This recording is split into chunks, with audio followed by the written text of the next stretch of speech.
Hi everyone, I just wanted to go ahead and start going over some watercolor techniques. So I have two different kinds of paintbrushes here. The silver part you really don't want your hand to be on, you want your hand to be on the colored handle. Your finger shouldn't go anywhere near the bristles. And then there's another type of brush. This is a flat tip brush or a filbert brush. It is a little easier to control in my personal opinion. The big fluffy brushes can tend to be a little bit messier, but they can achieve the same effect as well. Then I have a sponge, my cup of water, and my watercolor palette. Now, as you can see here, the watercolor palettes are dry. There's nothing coming off of my fingers because watercolor has to be activated with water. So I'm going to show you a couple different techniques, and the first thing you need to do is wet your paintbrush. Just give it a little dance on the bottom of your water cup. Then pick your color. Your paintbrush is wet, so it's going to activate that paint palette, and you don't want to dig into the paint palette. You just want to brush your paintbrush along the color and then onto your paper. What I'm doing here is called a wash. So the more water you add to your watercolor, the lighter it's going to get. A wash goes from dark to light or light to dark, depending on which way you're working. Here I'm creating a dark to light wash by adding more water as I work my way down. And you can see as I'm working back and forth, I'm not scrubbing the paper with my paintbrush, but I'm slowly brushing it one direction and then back again just to darken up that color. And then I'm bringing that color down. And as I want it to get lighter, I'm going to add more water without over soaking the paper. And then I'm going to bring it down until I get it as light as I want it to be. This is really great for different things, for shading, for different scenery. It's also just super satisfying to watch. And you can do this with any of the colors. You can also do it with multiple colors. That's the great thing about watercolors. So the less water you use, the darker it'll be. The more water you use, the lighter it'll be. And then the next step I'm going to show you is going to be a wet on wet technique. So wet on wet techniques is exactly what it sounds like. You're going to be working onto a wet piece of paper or wet watercolor already. So just for demonstration purposes, I'm just going to take a wet paintbrush and I'm going to wet a portion of the paper just by brushing on just water, no color yet, just to create a little damp spot on my paper. Now after I get this spot covered the way I want it to, I am going to pick my color. You could do a wet on wet technique with already put down watercolor, or you can start with just putting water on it as well if you want it to, the watercolor to spread out just like I'm doing here. And notice I'm kind of just poking the paper to create this effect. I'm not really brushing it. I'm just kind of letting the water get, or the watercolor get activated by the wet paper that's already there. This is really fun to do with multiple different colors and to create just a unique composition. So I used a little bit of a purpley pink. Now I'm going with some red. This could be great for flowers or some abstract painting or just layering colors in general. But because the paper is wet and the watercolor that I'm adding to it is also wet, the colors blend into each other. They do what we call, they bleed into each other because they're dispersing into one place and another at the same time because it's wet. Now if this was a dry piece of paper, it wouldn't be that same way. It would be a little bit more stuck. Right now it's a little bit more fluid because there's already a wet base for the watercolor to adhere to.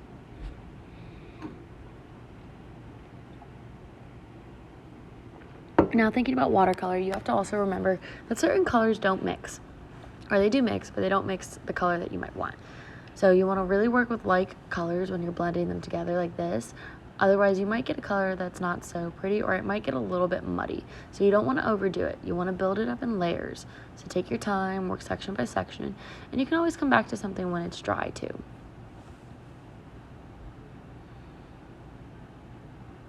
So that's the wet on wet technique, and you can see just by even adding a little bit more water, I'm dispersing the colors a little bit more gradually as well. Watercolors can get built up. They're not going to be super dark at first because watercolors are translucent, so it takes a little bit of building. Now I'm just drawing out some lemon leaf type shapes here. I'm using a light green and I'm just washing over the area with that color. Notice how I only dipped my paintbrush into the water or the watercolor once, and then I was able to fill that whole section. It's still pretty light because I'm using more water than I am using of the watercolor, But for demonstration purposes, I'm going to show you this big fluffy brush too. Like I said, I'm not a big fan of these because I think they're harder to control, but some people really like them for the fluidity. And I also just hold a paintbrush weird. But again, it works the same way. I just think that the other brush kind of fills in the space a little bit more evenly, but it's all personal preference. They both serve different purposes. Now for this demonstration, I'm going to paint these lemon leaves, whatever you want to call them, and then I'm going to leave them alone to dry for a little bit. Watercolor dries fairly fast, which is super nice because it allows you to work a little bit faster at times too. So again, just adding my watercolor and then filling it in. I want this one to be a little bit lighter, so I'm adding a little bit more water. And it's just going to fill the space. And when I come back to this, it'll be dry, so then you'll see a wet on dry technique.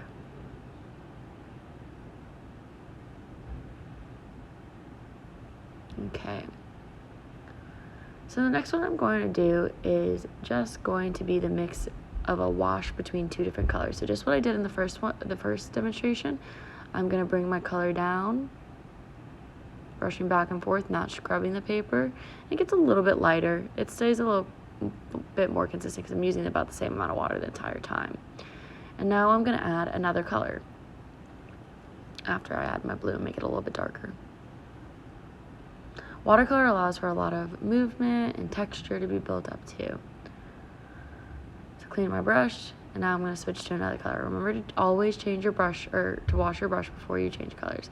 And now because that section above was wet and the bottom part is dry, you'll notice that the watercolor is sticking a little bit more in the bottom part, but flowing upwards into that blue wash because it's wet already.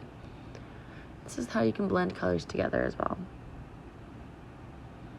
Bringing the colors down, but remember, because the area below the blue is already, or is dry, it's going to stick a little bit more instead of being as fluid and bleed into the other color because it's not wet yet.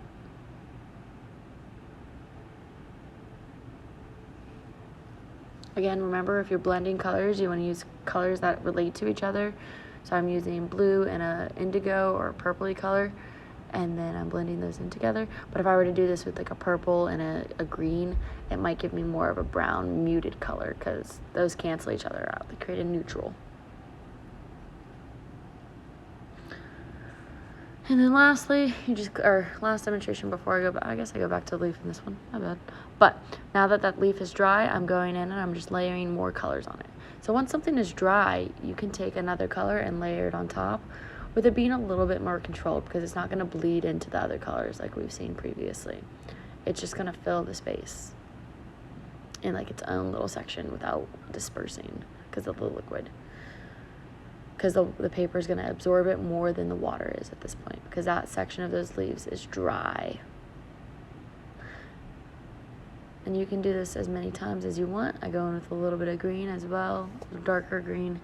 And layering allows you to create different shadows and highlights as well.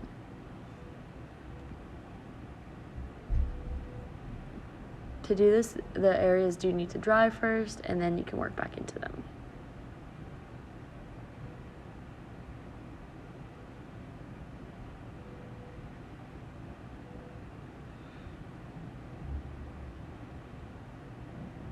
You can get some really fine details with watercolors as well, some nice line work.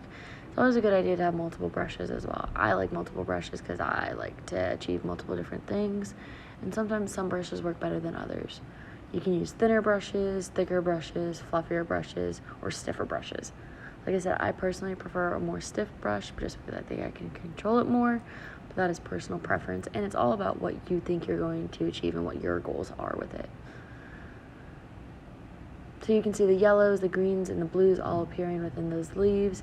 The sponge is there to allow you to dry your paintbrush off if it's overly wet or clean it off if you need to. Remember, if you are switching between colors, you should always rinse your paintbrush first. So here I'm just kind of poking the paper with another color, creating a little bit of texture, and building it up. Remember, the more water you add, the lighter it's going to be. The less water you have, the darker it's going to be. And you can always use your sponge to pick up some of that color as well. If it's too dark, you can always pick it up just by adding a little bit more water and using the sponge to absorb that water. This is also a great technique for needed something to dry, so you can layer it better. So I layered a little bit of blue, and now I'm just lifting it with the sponge a little bit more. This also creates a really fun texture. It's just some basic watercolor techniques for you. Enjoy. Oh, don't forget to write your name.